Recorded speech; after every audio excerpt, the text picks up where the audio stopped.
Salut Clem, ça va? Salut Florent. Bon, donc aujourd'hui, je vais faire une interview de Clément que je connais depuis de nombreuses années. Au final, on a un peu commencé en même temps avec Clément et donc on a eu des stratégies différentes au début, mais ce qui est marrant, c'est qu'on se rejoint. Vous allez comprendre pourquoi. Et donc du coup, je vais laisser la parole à Clément qui va vous expliquer un petit peu donc, qui il est, qu'est-ce qu'il a fait, quelle expérience il a avec l'immobilier et quels sont ses projets pour l'avenir. Voilà, donc moi c'est Clément, j'ai 27 ans, donc ça fait déjà quelques années que l'immobilier a nourri dans ma tête. Disons que j'ai une particularité, c'est d'avoir été un petit peu baigné dans le milieu, puisque j'ai mon papa qui a investi déjà il y a de ça 15 ans dans l'immobilier, donc il avait commencé sur la côte, donc moi évidemment en ayant un père qui a investi dans l'immobilier, forcément moi ça m'a trotté dans ma tête, et tout naturellement en fait est venu aujourd'hui c'est construit mon parcours jusqu'à aujourd'hui me rapprocher un peu de de mon but ultime, qui est de vivre en fait de ses rentes, de vivre de ses loyers. Donc ça c'était un but ultime. La fameuse liberté financière. Exact. Beaucoup d'entre nous. Exactement. Donc après, on est 3 frères, hein, sur les 3 j'ai 2 frères, les 2 pour l'instant s'y intéressent pas plus que ça. Ouais. Donc après ça peut pas convenir non plus à tout le monde, mais voilà, moi ça nourrit dans ma tête.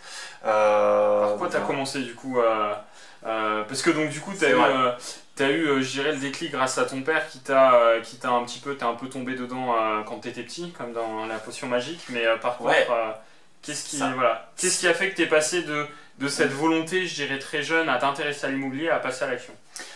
Qu'est-ce qui a fait que je suis passé à l'action? Alors il y a eu pas mal d'étapes, donc je vais essayer de les résumer pour pas faire trop long. La première étape, ça a été tout simplement la gestion locative des appartements de mon père. Ouais. Tout simplement puisque voilà, à l'époque, je commençais à avoir une petite réflexion, donc j'étais jeune, hein, j'avais 17-18 ans, mais ça nourrissait quand même dans ma tête. Je me disais mince, il a acheté des appartements pas dans une grande ville, dans une petite ville en bord de mer, avec des touristes l'été, une petite ville classique de bord de mer, des touristes l'été, un peu en juin et en septembre, et après c'est très creux le reste de l'année. N'empêche que voilà, rien que la rentabilité, la location juillet-août, si on louait à la nuitée, ça équivalait en fait à une location normale à l'année. Okay, c'est-à-dire qu'en 2 mois de location saisonnière, on faisait autant que sur l'année entière sur la location classique. Okay. Où je le savais, je le voyais un peu autour de moi. Donc je m'étais dit, plusieurs appartements en bord de mer. Bon, est-ce qu'il n'y aurait pas un certain manque à gagner par rapport à ça? Je le titillais avec ça, je le tannais. Je voulais absolument lui prouver en fait que ça pouvait fonctionner. Parce qu'à 18 ans, c'est pas évident de faire comprendre à ton père que en fait, tu vas lui apprendre un peu comment exploiter ses appartements, quoi. Ça n'a pas dû être compliqué, ça n'a pas dû être simple au début pour lui. Ouais, ça n'a pas été simple, surtout que je pense que quand j'étais son fils très jeune, de se dire mince, lui il me dit ça, mais au final il sait pas de quoi il parle. Il n'a pas d'expérience, il sait pas, il se connaît pas, il a dû regarder 2 vidéos. Il se rend pas compte de la gestion du boulot qu'il y a. Sans arrêt, c'est ce qui revenait, il y a du boulot, je vais être emmerdé tout le temps, il y a des accueils, des départs, faire le ménage, faire cela. Ce qui est pas faux. Je veux pas le faire. Il me disait ce qui est pas faux en soi, exactement. Ça pourra faire l'objet d'une prochaine vidéo, mais en tout cas, c'était pas faux, il y a du boulot. Par contre, il fallait en fait le gérer pour peut-être lui permettre de se rendre compte vraiment que c'était faisable et que ça en valait vraiment la chandelle. Et là, du coup, il t'a donné l'opportunité donc quand même de faire tes preuves avec un premier appartement, du coup. Alors en fait, la perche s'est tendue tout naturellement. Okay. C'est-à-dire que on avait également un appartement dans une autre ville je dis on, c'est lui, hein, moi ce n'est pas à moi, mais en tout cas il avait un appartement qu'il a acheté dans une ville à 500 km en fait de là où on habite, là où on habitait, qui était loué dans une résidence de vacances où on avait le droit d'exploiter que 6 semaines par an. C'est-à-dire que l'appartement lui appartenait, sauf qu'il était en exploitation par la société de location de vacances qui, dans le contrat, c'était contractuel, se donnait le droit en fait de le louer, et lui il avait le droit qu'à 6 semaines par an, et en échange des 6 semaines où il avait le droit de le louer, il pouvait partir en fait dans des résidences de vacances. Donc un investissement on va dire pas très rentable du coup, et donc du coup il t'a laissé l'opportunité de faire tes preuves, quoi. Voilà, un appartement pas très rentable, avec beaucoup de charges, et au final qu'il a souhaité reprendre. D'où on en vient un peu aux fameuses preuves. C'est venu naturellement, il m'a pas attendu la perche, mais c'est moi naturellement qui lui ai dit écoute, tu as repris l'appartement, donc maintenant il va falloir le gérer. Maintenant qu'on l'a à 100%, on peut gérer toute la gestion. On peut avoir toute la gestion, maintenant il va falloir le gérer, mettre en place. à 500 km de là, voilà, il va falloir se bouger et puis comment t'as fait du coup? Déjà, ça va, t'as réussi ton pari ou... Bon là, brièvement, on va dire, Ouais. voilà, le pari il a été réussi dans le sens où bon, voilà, j'ai rapidement trouvé quelqu'un pour s'en occuper. Après, il a rapidement fallu trouver une autre personne pour prendre des photos, pour le mettre un peu plus vendeur, faire un peu de homestaging. Ok. Voilà, vraiment en quelques phrases, hein, faire un peu de Mhm. homestaging, le mettre sur des annonces, Ouais. etc. Voilà, et rassurer. Le but c'était de rassurer sur un premier Ouais. appart, lui montrer que ça Que allait ça marcher, fonctionne. que ça fonctionnait, et puis surtout que Ok. ben, voilà, il n'y avait pas de doute et de crainte, toutes les peurs en fait, fallait les enlever, quoi. Et du coup, t'as réussi à enlever toutes les craintes et au final, il t'a fait confiance. Au début c'était un peu compliqué, Ouais. disons, mais effectivement après ça, bon, quand il a vu que ça se louait facilement, qu'il n'y avait pas forcément de soucis majeurs, Parce que du coup, et ça que rapportait tout se plus gérait à que de faire la distance, vacances, quoi. ça rapportait plus, ouais, ça c'est clair, mais Ouais. quand on peut se verser quasiment 1000 euros par mois, parce que l'appartement D'accord. était déjà remboursé, quand on peut se verser même plus de 1000 euros par mois avec cet appartement, c'est là où il m'a regardé, à un moment donné, enfin, voilà, il m'a pris entre quatre yeux, il m'a dit mais écoute Clément, vraiment là tu m'as ouvert les yeux. Et quand Ouais. on entend son père dire ça, dire voilà, vraiment Ouais. j'aurais jamais cru que c'était possible d'avoir, enfin, de me rendre compte, je me rendais pas compte en fait qu'il était possible d'avoir, que j'avais de l'or entre les mains en fait. C'est hein, une certaine c'était un peu fierté, ça. quoi, quand même. Pour C'est un toi. peu une fierté et on se dit mince, on se dit oui, là on va pouvoir faire des belles Faire des choses. choses Et, sympas, ouais. et puis on va pouvoir continuer à entretenir Tu fais un peu trop de le teasing, là. parc Du coup. familier. Et la suite, Ouais. alors, donc du coup, suite à ça, là, donc du coup, qu'est-ce qui s'est passé, là, du coup, ton père, il a fait quoi? Il a... Bah, suite à ça, en fait, c'est là où j'ai embrayé. J'ai dit voilà, ce qu'on a fait à 500 km, pourquoi on peut pas le faire sur les appartements qu'on a là à Ouais. quelques kilomètres qui sont chez nous. Parce qu'en tout, il a combien d'appart, du coup, ton père? Alors, il y en a 4 sur la côte, Ok. sur la côte d'Opale, hein, pour ceux qui connaissent, on est du côté du Touquet, D'accord. voilà, entre Berck et le Touquet, donc sur la côte d'Opale. Donc Ouais. c'est un secteur qui reste assez prisé des touristes, mais qui est très saisonnier. Donc il faut savoir qu'en période creuse, l'hiver, il faut faire venir du monde, c'est pas forcément facile, il y a quand même pas mal de logements. Donc voilà, il faut ruser.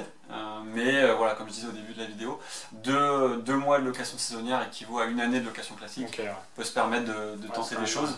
Et voilà, alors, encore une fois, pour être très bref, Mhm. il faut savoir que ce qui a permis aussi de passer le pas par rapport à ça, de lui faire passer le pas, c'était les locataires qui ne payaient pas. Parce que forcément, location Ouais. classique, quand c'est pas très bien géré, il faut avouer que c'était pas très bien géré à un moment donné. Tout n'était pas très bien géré, les 3 quarts oui, mais il y avait quand même une petite partie de mauvais locataires, hein, ça Ouais. c'est arrivé.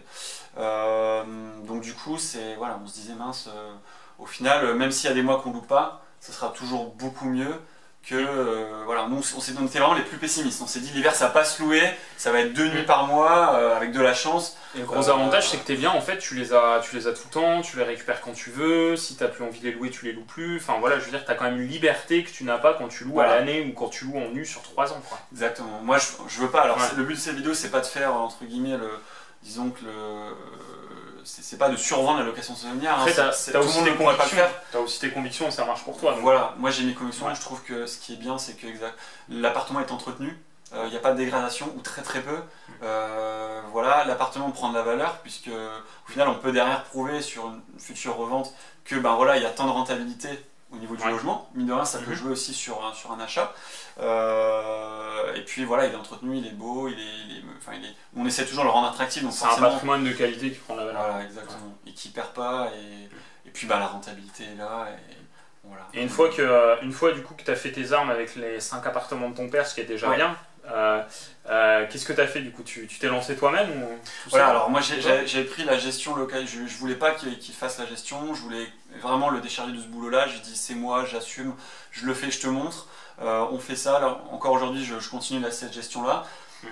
Maintenant quand on passe ces années, quand on a son premier CDI, qu'on est finançable aux yeux des banques, on se dit bah voilà, j'ai mon CDI, je sais faire de la gestion locative, la location saisonnière c'est plus trop un secret aujourd'hui. Ouais. Voilà, après il a fallu passer le pas de l'investissement. Donc je me suis dit bon voilà, je vais acheter mon premier appartement, Ok. puis 2, puis 3, puis 4. Puis 5, puis 6. Pour l'instant on en est à 4. Après on achète des hôtels, non? Voilà. On verra, mais en tout cas ouais, non, ça peut Ok. faire partie du projet. Non, je dis ça, mais pour l'instant on n'y est pas. Mais en tout cas oui, 4 appartements en un an. Ouais. Voilà. Et tu dégages pareil, toujours enfin, c'est plutôt rentable aussi pour toi du coup? C'est rentable. Tu dégages autour de 500 € par appartement de net? cash flow.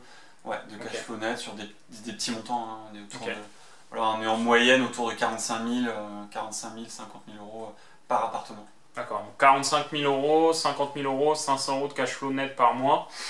Ouais, c'est vrai que c'est plutôt sympa, c'est quand même plutôt sympa. On est sur une renta là qui est à plus de 20%.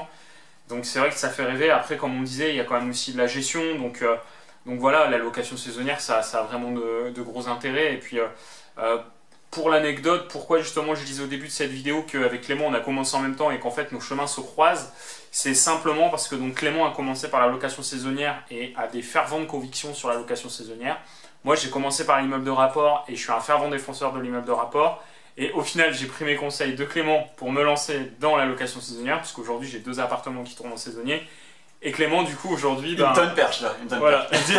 Et du coup Clément aujourd'hui, Clément aujourd'hui, bah voilà... me rejoint un peu sur l'immeuble de rapport. Donc, Voilà, exactement. Donc j'ai missionné Florence sur la recherche de plusieurs immeubles de rapport parce que j'ai vraiment voulu passer le pas et au final on avait trouvé plusieurs immeubles qui correspondent aux critères que je recherchais, ouais. C'est-à-dire une belle rentabilité, un bel emplacement également et puis voilà, hein, quelque chose de faisable hein, par rapport à mon projet et ma situation. Et voilà, j'ai missionné Florent et il m'a trouvé de superbes rentas, des beaux immeubles bien placés. Vraiment, et pour rien vous cacher, j'étais vraiment pas parti sur plusieurs immeubles. Ouais, je me permets, mais c'est vrai qu'au début, enfin voilà, faire plusieurs projets, il faut pas le faire. Je le fais pas avec n'importe qui. Alors quand je dis je le fais pas avec n'importe qui, Clément dit qu'il m'a mandaté, c'est parce qu'en fait, pour ceux qui le savent pas, donc je suis fondateur d'une agence immobilière qui est vraiment axée sur les chasseurs immobiliers. Donc c'est-à-dire que moi-même et d'autres agents commerciaux, donc on recherche des biens pour des clients investisseurs. Et donc je ne propose pas à tous mes clients de faire plusieurs investissements en même temps, mais Clément il a déjà une certaine expertise, il a une certaine expérience, il a une certaine solidité financière, il a les épaules effectivement pour gérer ça et son objectif c'est effectivement d'atteindre cette liberté financière. Donc mon objectif là-dedans aussi ça a surtout été de lui donner confiance en lui sur la possibilité de faire plusieurs coups en même temps et de se faire confiance et de se dire qu'en fait si on avait l'envie on pouvait le faire et pourquoi pas repousser ses limites et pourquoi pas voir plus grand et du coup pas acheter un immeuble mais en acheter 2 voire 3 en même temps. Exactement, en fait c'est exactement ce que tu as dit, tu as bien résumé, c'est vraiment repousser ses limites, passer la barrière des préjugés, se dire que c'est possible. Aujourd'hui on est sur 3 immeubles de rapport. Voilà, jamais j'aurais imaginé, même il y a 2 ans quand j'avais pas encore acheté un seul appartement, en être à envisager la possibilité d'avoir une dizaine d'appartements. Ouais. À 27 ans. Ça va. À 27 ans, en 2 ans de temps, je pense que aujourd'hui il n'y a pas grand monde qui pourrait le croire, mais voilà, c'est faisable. Il faut juste s'entourer des bonnes personnes, il faut juste écouter ce qu'on vous dit sur des gens qui connaissent vraiment le milieu, qui ont vraiment des conseils pour vous faire avancer, vous faire croire en vos possibilités et en vos rêves. Hein. Concrètement, c'est ça.